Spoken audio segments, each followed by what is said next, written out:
अब देखो हम एम्ब्रियो डेवलपमेंट देख रहे हैं डायोकॉट प्लांट्स के अंदर और मोनोकॉट प्लांट में। तो अपन मोनोकॉट प्लांट्स में तो खाली सीट का स्ट्रक्चर या एम्ब्रियो का स्ट्रक्चर ही देखेंगे, और डायोकॉट प्लांट्स का एम्ब्रियोनिक डेवलपमेंट ये इम्पोर्टेंट से पूछा जाता है, ठीक है, और यह काफी सुटेबल भी होता है, तो इसलिए इसको आप अच्छी तरह से पढ़ें, डेवलपमेंट ऑफ डायोकॉट एम्ब्रियो डेवलपमेंट। अब अपन ने देखो पहले वीडियो में देख लिया है कि फर्टिलाइजेशन हो गया है, फर्टिलाइजेशन में 1 male gamete fuse with the egg cell and form zygote, ठीक है। तो यहाँ क्या बना, जाइगोट बना, एक मेल गैमीट फ्यूज हुआ था एग सेल से, और क्या बनाया था, जाइगोट, और दूसरा मेल गैमीट किससे फ्यूज हुआ था, सेकेंडरी न्यूक्लियाई से या पोलर न्यूक्लियाई से। तो क्या बना था, ट्रिप्लाइड बॉडी, और ट्रिप्लाइड बॉडी ने क्या बनाया था, एंडोस्पर्म, और एंडोस्पर्म अपन ने देख लिया। एंडोस्पर्म का फंक्शन क्या है, नरिशमेंट सप्लाई करना। तो ये जो जाइगोट से एम्ब्रियो डेवलपमेंट होगा तो इसको नरिशमेंट सप्लाई करेगा एंडोस्पर्म, ठीक है। तो जाइगोट के अंदर पहला ट्रांसफर डिवीजन होता है, क्या होता है, ट्रांसफर डिवीजन। ट्रांसफर डिवीजन होगा, ट्रांसफर डिवीजन होगा तो 2 सेल्स बनेंगी।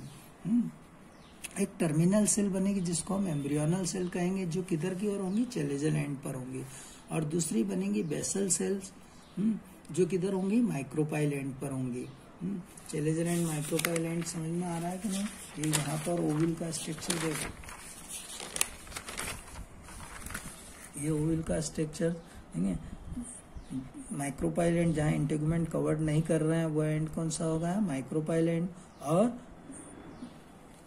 जहाँ इंटेगुमेंट पूरी तरीके से कवर्ड कर रहा है तो वो एंड किधर हो गया, चेलेजल एंड। ये 2 एंड होते हैं यहाँ पर, माइक्रोपाइल एंड से पोलन ट्यूब इंटर्स होती है। तो वही यहाँ पर मैं बता रहा हूँ कि ये टर्मिनल सेल्स जो है कहाँ होंगी, एम्ब्रियोनल सेल भी बोलेंगे इसको, ये किधर होंगी, चेलेजल एंड पर, और बेसल सेल्स कहाँ होंगी, माइक्रोपाइल एंड पर, इसको हम सस्पेंसर सेल भी बोलेंगे।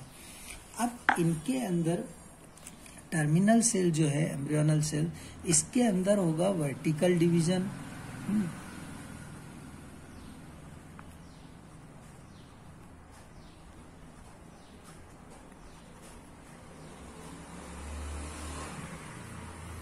वर्टिकल डिवीजन होगा,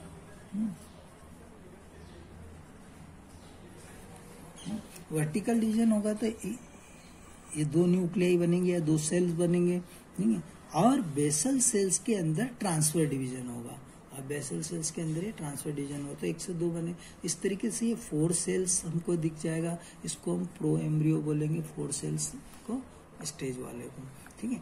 अब क्या हो रहा है कि जो सस्पेंसर सेल्स है इनके अंदर कंटिन्यूस डिवीजन होंगे, ट्रांसफर डिवीजन। कंटिन्यूस डिवीजन होने के कारण 6 to 10 सस्पेंसर सेल्स बनेंगे। इनमें सबसे जो एम्ब्रियोनल सेल से अटैच रहेंगी उस सेल्स को बोलेंगे हाइपोफाइसिस सेल्स, और जो इसकी सस्पेंसर की टर्मिनल सेल्स है वो कहलाएंगी हस्टूरियल सेल, जो एंडोस्पर्म से नरिशमेंट गेट करेंगी, ठीक है, और एम्ब्रियो को चेलेजल एंड पर पुश करेंगे। अब ये जो एम्ब्रियोनल सेल्स है, यहाँ पर 2 सेल्स थे, इसके अंदर ट्रांसफर डिवीजन हुआ तो ये 4 सेल वाला स्ट्रक्चर बन गया, ठीक है। तो ये एम्ब्रियोनल क्वाड्रेंट बन गया, इसको क्या बोलेंगे, एम्ब्रियोनल क्वाड्रेंट। अब क्या होगा कि ये जो एम्ब्रियोनल सेल्स है इसके अंदर फिर से ट्रांसफर डिविजन्स होगा, ठीक है, इस तरीके से। तो फिर 4 सेल्स हमको बाहर वाली और 4 अंदर वाली देखने को मिलेंगी। बेसल सेल सस्पेंसर सेल में कंटिन्यूस डिवीजन होते ही जा रहे हैं, तो वो सस्पेंसर बनता ही जा रहा है और नरिशमेंट गेट कर रहा है वो एंडोस्पर्म से। अब इसमें देखो जो 4 बाहर वाली सेल्स हैं इनको बोलते हैं एपीबेसल सेल्स, है ना। एपीबेसल सेल्स में डिवीजन हुआ था तो यहाँ पर 4 सेल्स बन गई है एम्ब्रियोनल, और इस तरीके से, और इसी तरीके से जो एपीबेसल सेल्स है उसके अंदर भी हो गए, तो ये 8 सेल स्ट्रक्चर बन गया है। 4 हमको ये बाहर दिख रहे हैं, 4 हमको ये अंदर दिख रहे हैं, तब हम इसको बोलते हैं एम्ब्रियोनल ऑक्टेंट। क्या बोलते हैं इसको, एम्ब्रियोनल ऑक्टेंट। पहली सेल सस्पेंसर की क्या हुई, जो एम्ब्रियोनल सेल से अटैच रहेंगी वो हाइपोफाइसिस कहलाएंगी। ये हाइपोफाइसिस सेल्स क्या करेंगे, आगे चलकर रूट केप बनाएंगी। क्या बनाएंगी, रूट केप। और हस्टूरिया जो है क्या करेंगे, नरिशमेंट गेट करेंगे। अब इधर जो है एम्ब्रियोनल सेल्स में जो हाइपोबेसल सेल्स थी, ये हाइपोबेसल सेल्स क्या बनाएंगी, रेडिकल और हाइपोकोटाइल्स। रेडिकल्स मतलब जहाँ से रूट ओरिजिनेट होती हैं, हाइपोकोटाइल्स मतलब उसको प्रोवेंट करता है, ठीक है। ऊपर की जो है 4 सेल्स क्या है, ये एपीबेसल सेल्स। एपीबेसल सेल्स में क्या बन रहा है, 2 कॉटिलिडन बनेगा, एपिकोटाइल्स बनेगा, प्लूम्यूल्स बनेगा। जो स्टेम का फॉर्मेशन करेगा वो प्लूम्यूल्स और उसके ऊपर का पोर्शन एपिकोटाइल्स, ये उसको प्रोटेक्ट करेंगे। तो इस तरीके से यहाँ पर हमने ये देखा। अब क्या हो रहा है कि जो ये 8 सेल्स बने, इनके अंदर कंटिन्यूस डिविजन्स होंगे और कंटिन्यूस डिवीजन होने के कारण 16 सेल स्टेज बनेगी। और 16 सेल स्टेज को हम बोलेंगे ग्लोबुलर एम्ब्रियो, ठीक है। अब ग्लोबुलर एम्ब्रियो के अंदर आप देखोगे कि सेंटर की जो 4 सेल्स हैं, इनको अपन बोलेंगे पिलरोम। क्या बोलेंगे इनको, पिलरोम। ये पिलरोम क्या करेंगे, वस्कुलर बंडल का फॉर्मेशन करेंगे, मतलब जाइलम और फ्लोएम बनेंगे। और जाइलम और फ्लोएम अब बनना है क्योंकि अब एम्ब्रियो डिपेंड होने वाला है सॉइल पर, तो सॉइल पर डिपेंड होगा तो उसको नरिशमेंट गेट करना है, तो वो क्या बनाएगा, पिलरोम बनाएगा, यानी वस्कुलर बंडल बनेंगे, जाइलम और फ्लोएम, जो मिनरल्स का कंडक्शन करेंगे, वाटर का कंडक्शन करेंगे आगे चलकर, ठीक है। दूसरा बन रहा है, दूसरे जो 4 सेल्स हैं ये बना रहे हैं क्या, पेरीब्लेम। और ये जो पेरीब्लेम है ये उसका कॉर्टेक्स बनाएगा, मतलब जहाँ फूड वगैरह स्टोर्ड होगा, ठीक है। और सबसे आउटर मोस्ट जो है काफी सेल्स हैं, 8 सेल्स, इनको अपन बोलते हैं डर्मेटोजन। यह एपिडर्मल टिश्यू सिस्टम बनाएगा जो उसका प्रोटेक्टिव टिश्यू होगा, है ना। इस तरीके से ये सेलुलर स्ट्रक्चर बन जाता है पूरा। तो ये 16 cell stage embryo globular embryo कहलाता है। अब ये चेंज करता है, हार्ट शेप स्ट्रक्चर बना लेता है। हार्ट शेप स्ट्रक्चर बना लेता है तो इसको हम कॉटिलिडान बोलते हैं। पूरा सेलुलर फॉर्म हो गया, देखो यह प्लूम्यूल्स फॉर्मेशन हुआ, ये दोनों कॉटिलिडान बने। फिर ये पूरा कहलाया डर्मेटोजन। फिर उसके बाद देखो सबसे इनर मोस्ट सेंटर के सेल्स हैं, इन्होंने क्या बनाया, पिलरोम, और पिलरोम क्या बनाएंगे, जाइलम और फ्लोएम। उसके बाद क्या बना, पेरीब्लेम। पेरीब्लेम क्या बनाएगा, कॉर्टेक्स। हाइपोफाइसिस क्या बनाएगा, रूट केप। सस्पेंसर धीरे धीरे डिजेनरेट होने लग जाएगा। ऑस्टोरियल सेल्स नरिशमेंट गेट करेंगे। हाइपोफाइसिस क्या बनाएंगे, हाइपोबेसल सेल्स क्या बनाएंगे, रेडिकल्स, ठीक है। तो इस तरीके से फॉर्म हो जाएगा। अब ये पूरा एम्ब्रियो बन जाएगा किसके अंदर, सीड के ओविल्स के अंदर। ओविल्स के अंदर आप ये देखोगे एम्ब्रियो को, ये 2 कॉटिलिडान में बन गए। ये दोनों कॉटिलिडान के अंदर फूड स्टोर्ड होगा। इसका एक्सिस ये जो है एम्ब्रियोनल एक्सिस कहलाता है। इसके टिप पर हमको दिखेगा प्लूम्यूल, जहाँ से स्टेम डेवलपमेंट होगा। और इसका बीच का भाग जो है रेडिकल और इनके बीच का, प्लूम्यूल्स के बीच का ये भाग कहलाएगा हाइपोकोटाइल्स, ठीक है। और रेडिकल से क्या बनेंगी, रूट। क्या बनेंगे, रूट। और हाइपोफाइसिस जो सेल्स है सस्पेंसर का, वह क्या बनाएगा, रूट केप। धीरे धीरे यह सस्पेंसर और खत्म हो जाएगा। अब एम्ब्रियो सेक्स सेल्स के अंदर क्या बन गया है, सीड बन गया है कंप्लीट, ठीक है। ओवरी क्या बना लेगी, फ्रूट्स बना लेगी, ठीक है। तो ओवरी फ्रूट्स में कन्वर्ट हो जाएंगी, ओविल सीड में कन्वर्ट हो जाएगा। इस तरीके से डायोकॉट एम्ब्रियो के अंदर 2 कॉटिलिडान बन गए हैं, इसलिए ये डायोकॉट एम्ब्रियो का डेवलपमेंट हुआ, ठीक है। अब इसी ये जितना डायग्राम मैंने समझाया है इसी का मैं डिस्क्रिप्शन पढ़ देता हूँ, ठीक है। और आप इसको समझ लो कैसे कैसे डिवीजन हुए हैं।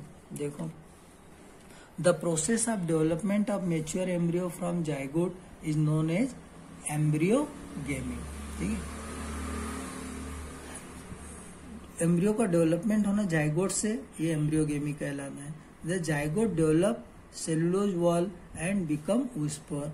जाइगोट के आसपास जब वॉल बन जाती है, बताते नहीं है लेकिन याद रखते हैं, जैसे वॉल बन जाती है तब हम उसको ऊस्पोर या जाइगोट कहते हैं।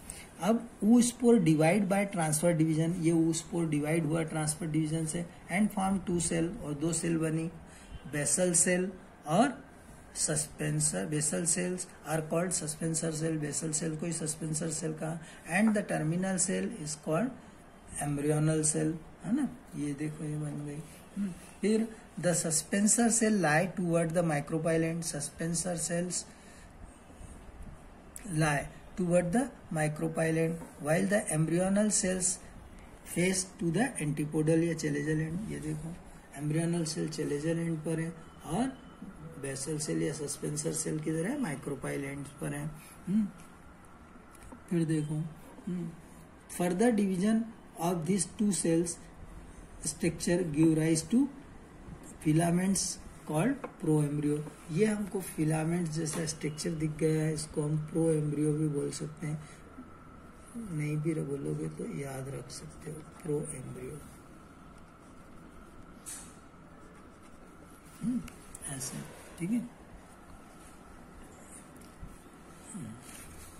तो ये प्रो एम्ब्रियो बन गया। फिर the suspensor cell divide transversely and form 6 to 10 cells filaments called suspensor. ये फिर डिवीजन हो गया और ये सस्पेंसर 6 to 10 सेल बन गए और ये क्या बन गया, फिलामेंट बन गया, इसको हमने सस्पेंसर बोला। अब देखो the first cells of suspensor toward the micropylar become swollen and function as a haustorium. ये फर्स्ट सेल थी सस्पेंसर की जो स्वेलअप हो गई और इसने क्या बना लिया, हस्टूरियम बना लिया। And lowermost cells of the suspensor adjacent to the embryo. मैंने ये बताया कि सस्पेंसर की जो सेल्स है वो अटैच रहेंगी किससे, एम्ब्रियो से, ये कहलाएंगे हाइपोफाइसिस। ये हाइपोफाइसिस क्या करेंगी, it give rise to the apex of radicle, जो रेडिकल का एपेक्स बनाएंगी या फिर आगे चलकर रूट केप बनाएंगे। अब देखो the embryo cell divide and 2 vertical division and a transfer division and form 8 cell embryo. अब इसके अंदर 2 वर्टिकल डिवीजन हो गया और ये 8 सेल स्ट्रक्चर बन गया। ठीक है, इसको हमने बोला एम्ब्रियोनल ऑक्टेंट। अब इनमें से the 8 embryonic cell octant divide periclinally to produce 16 cell globular embryo. फिर इसके अंदर लगातार डिवीजन हुए और कैसे बन गए, सेलुलर स्ट्रक्चर बन गया। कितने सेल का, 16 सेल का, तो इसको हमने बोला globular embryo. The outer layer of cell is called protoderm और डर्मेटोजन, है ना। जो ये आउटर लेयर थी पूरी सेल्स की, ये क्या कहलाई, डर्मेटोजन या प्रोटोडर्म, जो आगे चलकर क्या बनाएंगे, epidermal tissue system. The inner cell differentiate into procambium and ground tissue. ठीक है, जो ये इनर सेल्स हैं ये कॉर्टेक्स में डेवलप हो जाएंगे, इसको पेरिब्लेम भी बोल सकते हैं या ग्राउंड टिश्यू भी बोल सकते हैं।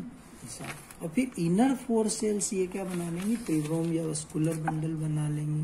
ठीक है, तो देखो protoderm form epidermis, procambium give rise to vascular strand and ground meristem produce cortex and pith. ये कॉर्टेक्स और पिथ बनाएगा, तो डर्मेटोजन एपिडर्मल टिश्यू सिस्टम बनाएगा और पेरिब्लेम कॉर्टेक्स बनाएगा और पिलरोम वस्कुलर टिश्यू बनाएगा। ये याद रखना है आपको। The embryo develop radicle, plumules and cotyledon. अब एम्ब्रियो में क्या डेवलपमेंट हो जाएगा, रेडिकल डेवलप हो जाएगा, प्लूम्यूल डेवलप हो जाएगा, कॉटिलिडान डेवलप हो जाएगा, हार्ट शेप एम्ब्रियो बन जाएगा। ये देखो, है ना, एक कॉटिलिडान बन गया, ये पेरिब्लेम बन गया सेकंड, और इनरमोस्ट ये पिलरोम बन गया। ठीक है, ये जब सब पूरा बन जाता है तो हार्ट शेप स्ट्रक्चर बन जाता है ना, तो इसको हार्ट शेप स्ट्रक्चर एम्ब्रियो कहते हैं। फिर देखो the 4 terminal cells of the octant give rise to plumules and cotyledon. जो 4 सेल्स हैं ऑक्टेंट के, वो क्या देंगे, प्लूम्यूल और कॉटिलिडान।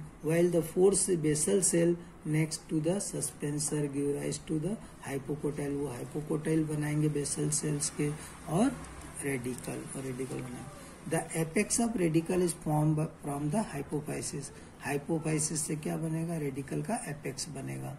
The typical dicot embryo consists of an embryonal axis and 2 cotyledon. एक टिपिकल डायोकॉट एम्ब्रियो के अंदर ये पूरा एम्ब्रियोनल एक्सिस बन जाएगा और 2 कॉटिलिडान बन जाएंगे। अगर हम ऐसे देख लें सिंपल वे में, तो हम इसे भी बता सकते हैं कि यह एम्ब्रियोनल एक्सिस होता है। इधर बनाता हूँ, ये एम्ब्रियोनल एक्सिस होता है। ठीक है, और उसके आसपास ये कॉटिलिडान होते हैं, जिनके अंदर रेसमेंट्स रहता है। ठीक है, यह रूट कैप होते हैं, तो ये एम्ब्रियोनल एक्सिस बोलते हैं इसको।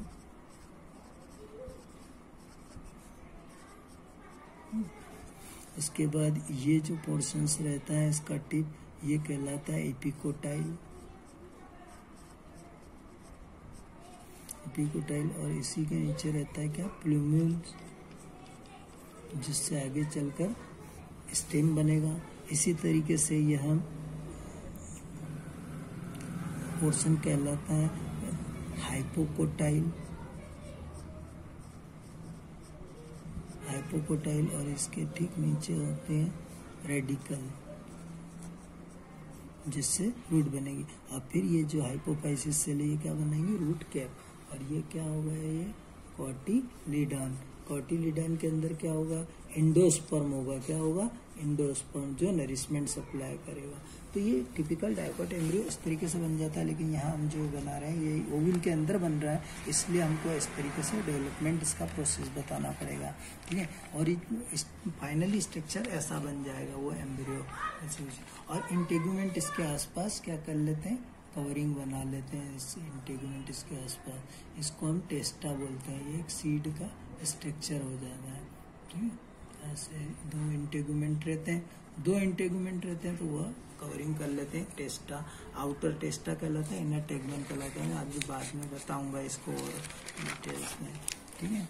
तो ये एक typical dicot embryo consists embryonal axis and two cotyledon. The portion of embryonal axis above the level of cotyledon is called epicotyle and which terminate with the plumule या stem tip, जो stem tip बना लेगा या stem बना लेगा। The cylindrical portion below the level of cotyledon called hypocotyle that terminate at its lower end and radical are root cap। ये root cap या root tip बना लेगा। and root tip, the root tip is covered with the root cap। और root tip किससे covered होंगे, root cap। तो यह embryonic development हो जाता है किसका, डायोकाट का। हमने ये पूरा पढ़ लिया है एम्ब्रियो डेवलपमेंट तक। अब हम सिर्फ मोनोकाट एम्ब्रियो के सीड का स्ट्रक्चर देखेंगे, या मोनोकाट एम्ब्रियो के स्ट्रक्चर देखेंगे खाली, वो नेक्स्ट वीडियो में देखेंगे। और उससे रिलेटेड कुछ टर्मिनोलॉजी देखेंगे, तो फिर अपना ये चैप्टर कंप्लीट हो जाएगा, second reproduction in flowering plant, ठीक है।